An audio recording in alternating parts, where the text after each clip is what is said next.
Welcome everyone to the 59th Town Hall on June 8th, 2020.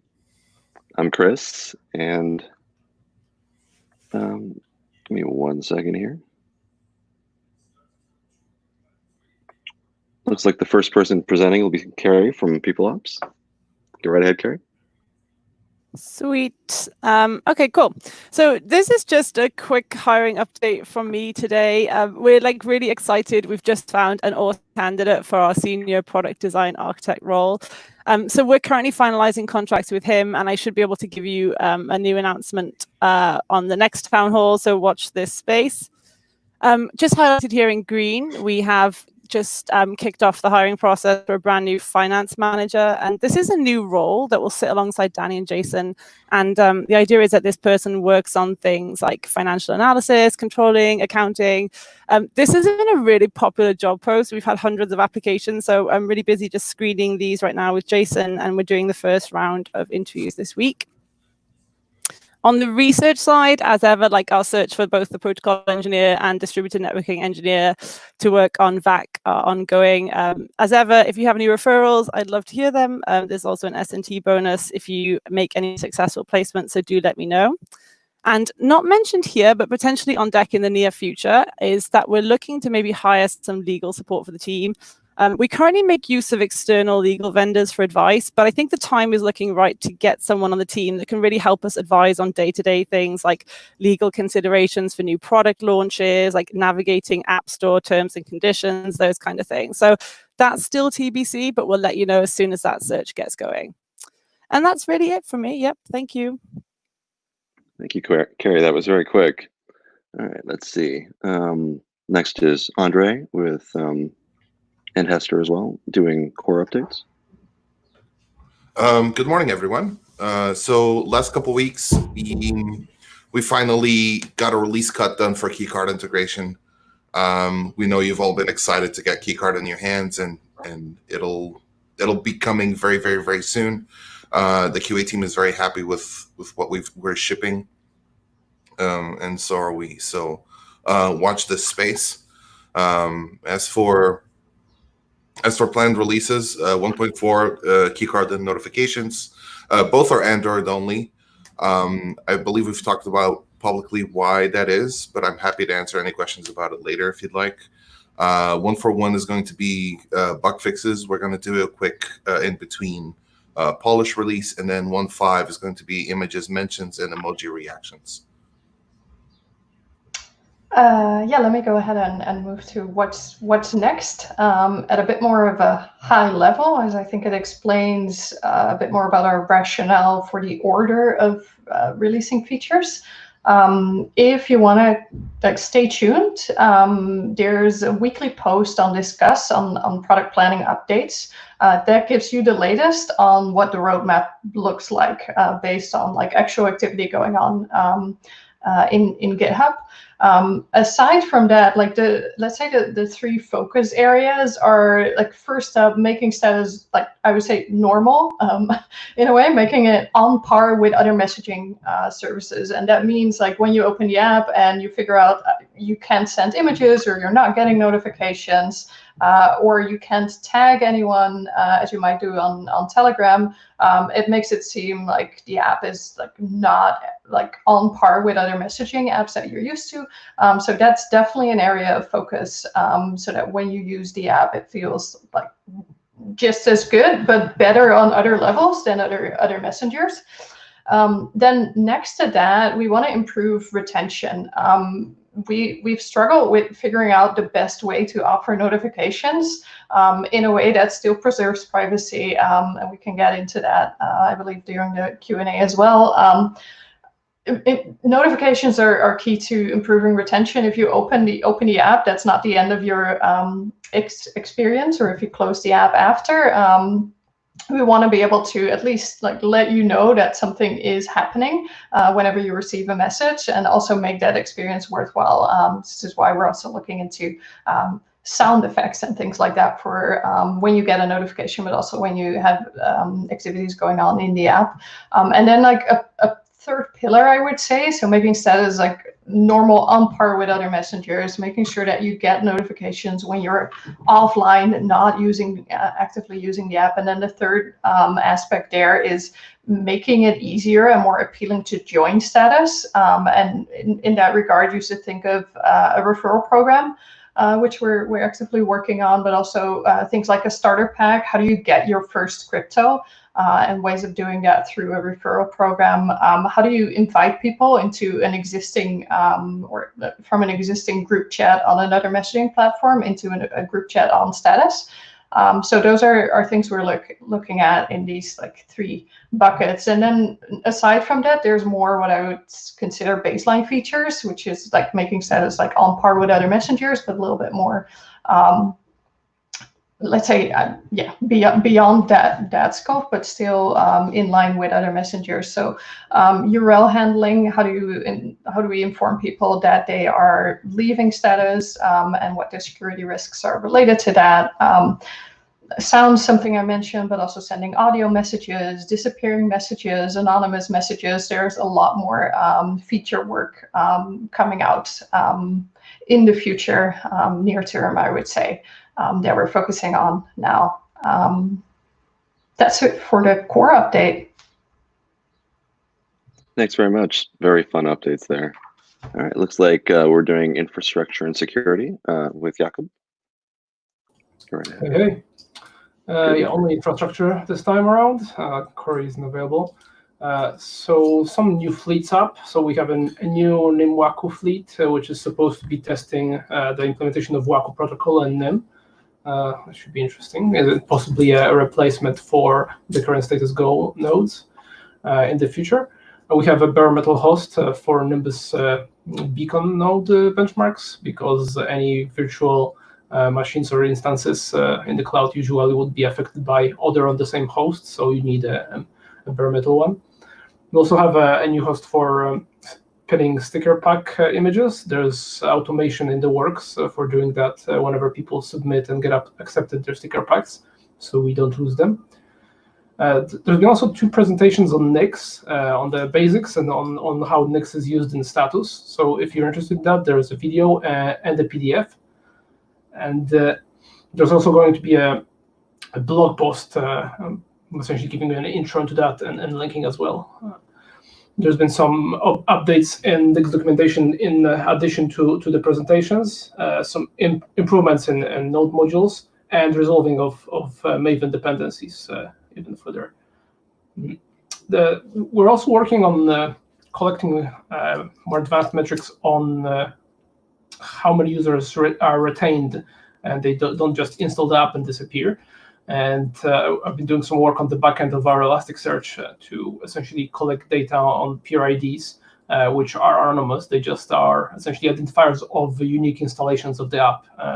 They're not, and we don't correlate them with anything like APs, but they should give us at least an idea of how many people, after installing the app, they keep using it and for how long, to get some retention graphs going. And we had a discourse upgrade and some new features like voting and marking questions as solved. And I think there's going to be some at least one category, specifically targeted at us answering questions, and probably an FAQ section as well. That's it. Thank you. Excellent. Thank you, Jakob. All right. We got marketing updates from Johnny Z. Take it away, Johnny. Thanks, Chris. So real quick, I just want to go over some recent coverage that we've gotten in the press, which is great to see.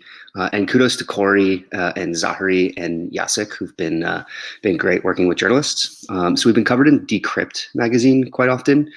They've shown a great interest in both Status and Nimbus. So just bylines in the top left regarding Nimbus and how it indirectly actually solves e-waste issues.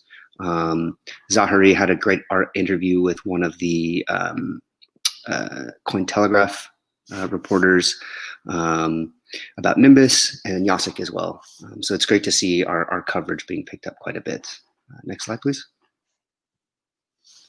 Some upcoming campaigns, just to give you a sense of what the team's working on right now. So working on a 1.4 plus keycard launch.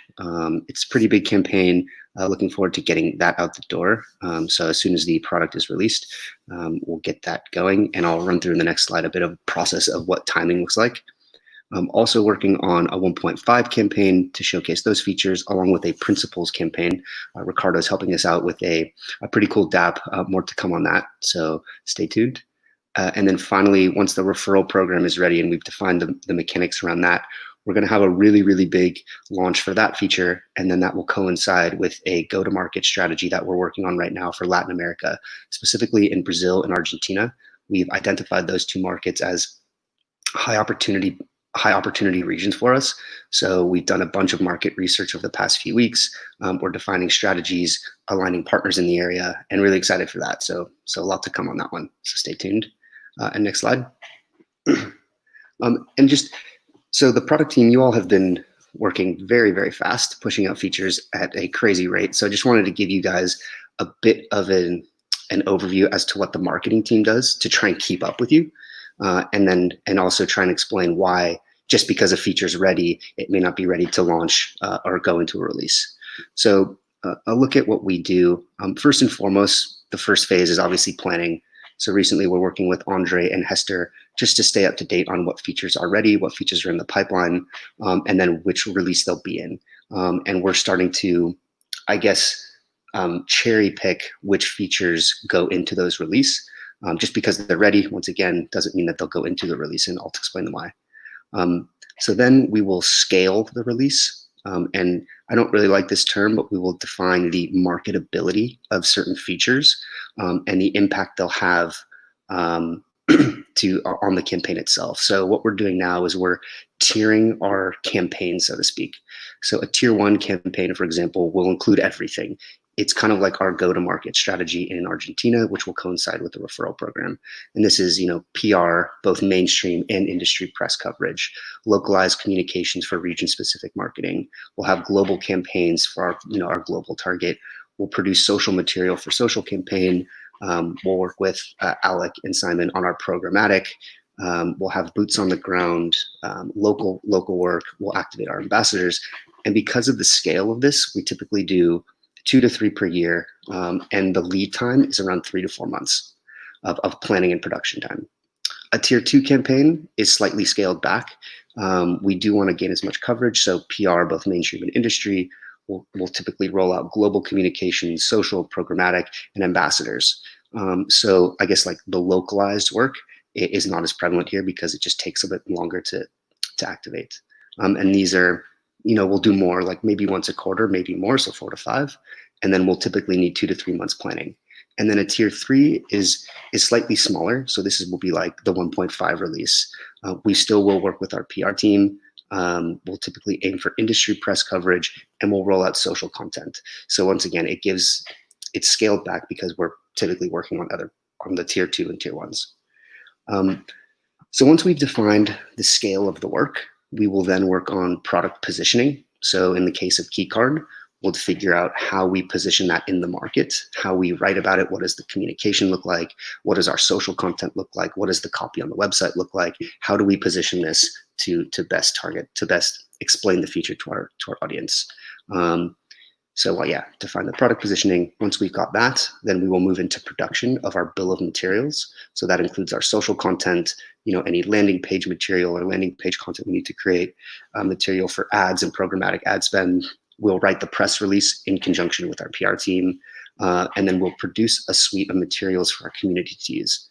And then finally, and this is why we typically won't just because a feature is ready, we won't just put it in the next release. And just because it's ready, we can't just launch it right away, is because we typically need 1.5 weeks minimum to pitch media. Once again, journalists are extremely interested in everything we're doing, especially now with the momentum we've gotten. So they want to cover us. However, they need at least 1.5 weeks to fit it into their editorial schedule. So that's, once again, we just ask that once you guys have a feature ready and we have our bill of materials ready, then we ask at least 1.5 weeks so we can pitch media. That's it. And yeah, great job to everyone. You guys are moving extremely fast, and we're trying to keep up. So thanks. Thank you, Johnny. That's a lot of excellent updates. All right. Looks like we're questions and answers almost done. Let's see what they are. Question 1. There's a link posted to, the class action lawsuits filed against cryptocurrency companies by Alex34. Looks like Carrie will be filling this one. Yep, sure. So, yeah, I mean, Alex, you're absolutely right. There is a lawsuit, of course. But beyond that, I'm sure it's not a surprise that we can't really say much about it. I'm sure you can imagine, because it's an open legal matter, we're pretty limited in what we can share. You know, we're a transparent project, right? And we aim to put as much of what we do out there in the public domain. But our hands are kind of tied on this as it does involve court. So once we can, we'll definitely share more information on this. But these things move really slowly. So I would really expect it to be quite some time before you hear from us again on this. But, you know, as ever, feel free to DM me if you have any questions, and I'm happy to answer them directly. Okay. Question 2. Does status pay mean we can pay SNT without gas fees? That was asked by a username Sabal.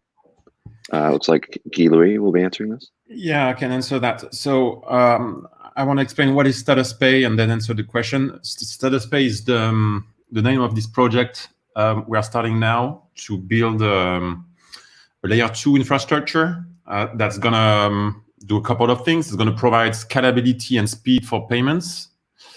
It's an infrastructure that's going to be open and inclusive, and it's going to facilitate keycard payments with a tap in physical setups, and it's going to allow to use Status app as a point of sale. Status Pay is something that's going to be eventually integrated in the Status application, allowing users to access their Status Pay wallet. So to fund it, to manage it, to control its settings and its security. And the payments, users will be able to do them with keycard, as said, or with their phone only.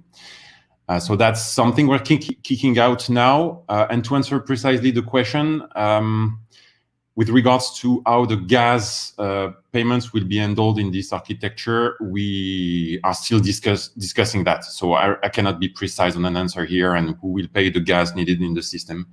But once the design will be done, we'll be able to answer more clearly. Cool. Thank you, Guilherme. Let's see. Question 3, asked by Errol. Do you plan to have some auto EXIF removal with image upload, similar to Signal? So this will be metadata removal for images. And this is being answered by Hester. Yes, and Errol, thanks for flagging this and making us aware that this is something we should be doing. Added to the planning. Not 100% sure on the exact timeline, but we'll definitely work on that as soon as there's flexibility. Also, like in case of any features like this, I do consider it a feature to remove the metadata. Feel free to post a discuss post or share a discuss post in the feature request section. That'll move it up the priority list as well if we see that a lot of people show interest / are voting on that. So thanks, Errol. This is a really good point for us to look into. Cool, thank you. All right, question 4. Our Metallic Elephant asked, his username so good, just to drop a question, or sorry, just to drop a suggestion. I don't know if it's just me, but it would be good to see a counter against how many new messages posted in each thread, similar to Telegram. Addictive seeing new messages, as we know, highlighted with a dot, but then disappointing to discover that only one single emoji / sticker was posted. I guess Hester will be answering this as well. Yeah, and the elephant, it's a funny name. I really do wish I had a better answer. Getting an accurate read on the number of new messages you have has not been shown easy in the past. So it's definitely something that's on the radar. We actually did have a message counter that showed the exact number of, or a number of messages in the past, but it would easily mount up to like all your threads showing like 9+ or 99+ messages, which is why we changed it, because getting the accurate read is such a challenge in a decentralized environment, having to do with the possibility of there always being a message for you on a history node, as we'd call them. So it's more complex than getting just the number of new messages from a central server, which is why the delay is there. But 100% agree. It's annoying. We need a better read on that, and it's noted. We'll need to work on it. Cool. Okay. Question 5. Our metallic elephant also asked, I wondered if the conversion has yet covered data/streamer, and whether or not private status app data could be made available by the user for sale on Streamer Marketplace. And Hester will be answering that as well. Yeah, good question. Essentially, the answer is no. We don't sell data. We have no inclination of facilitating selling of data. That said, there's probably more to it than what I can address now. So in this case, I'd suggest, share a feature request, post a feature request on Discuss, and let's have a conversation there about what it is exactly that you're looking to do on Streamer Marketplace. Okay. Question 6, two-part question asked by Poor Majestic Iceland Gull, our most prominent question asker for a while. Part A will be answered by Yuri, and Part B will be answered by Hester. I should probably say the question. Part A, telemarket, can you give an update? And the community would like to see this implemented. And Part B, Tribute to Talk. Can you give an update on Tribute to Talk and explain why it's in the long-term pipeline on the status roadmap? So on the Part A question, the telenetwork has in fact been implemented, and it's waiting deployment by the community. It can be found at teller.exchange. There's some description as well as how to view the source, and then the source has full instructions on how to deploy it to mainnet. Right, and about Tribute to Talk. So question B, Tribute to Talk was implemented, and then we ran into architectural changes. It was already implemented actually last year, but that means because of these changes, we need to re-implement the feature. That work is planned for August. Timelines are always pending, like what kind of challenges we run into. But planned for August, and to keep an eye on like the current or latest planning, I would say take note of the product planning updates on Discuss. These are updated weekly, and they give you a good idea of what's going on. Moving away from Trello for the time being, in favor of tools that have a better integration with GitHub and allows to give a more accurate reflection of current activity. So that's why I definitely check out product planning updates if you want to keep an eye on when that would be coming out. Awesome. Okay, last question by Python. My question is related to a user requested feature, which is already in the near-term pipeline, push notification for Android. Is this being implemented through Google's proprietary FCM platform? If yes, then there is a concern of metadata protection. The same thing was recently implemented by another newly launched app called Session from Loki Project, but they have offered the choice between using FCM and background polling.